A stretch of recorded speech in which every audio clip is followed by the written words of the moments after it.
Let's rock, baby.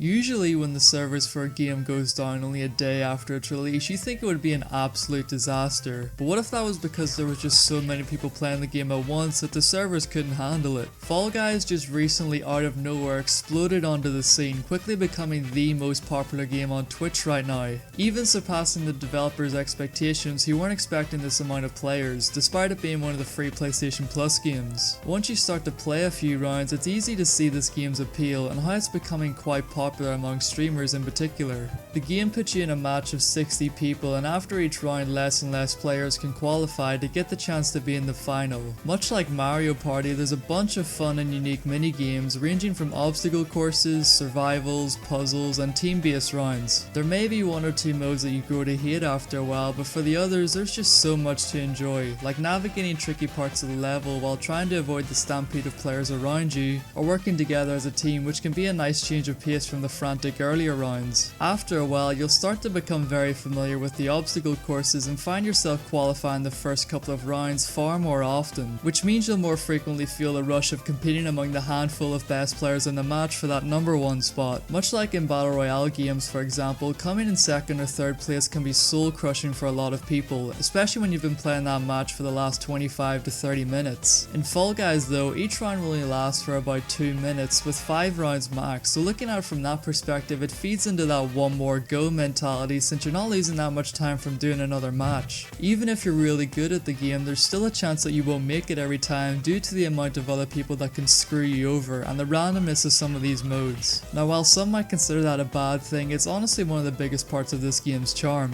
It strikes a great balance of being enough fun to keep you coming back, especially while playing with friends, and enough challenge that makes every win you get all the more satisfying. Each time you do manage to win, you get rewarded with a crown, which is a currency used to buy certain items in the game's store separate from the kudos currency, which you gain naturally by playing, or if you desperately want an item before the store's rotation, you can buy extra kudos with real money. I like the fact that this game has this mix of items. The one that use crowns actually show off the player's skill and dedication to the game to some extent, while players who aren't going to play the game as much can still get items from the store with kudos. With that being said, the game feels super welcoming for new players just starting out. There's only 3 buttons used for jumping, diving, and grabbing, so anyone can instantly learn the game's controls straight away and still have a fun time. While every map looks simple enough at first glance, there's already a meta to some of these levels, like hopping to each platform in hexagon instead of simply running along. Team-based games though sometimes feel out of your control depending on who's on your side.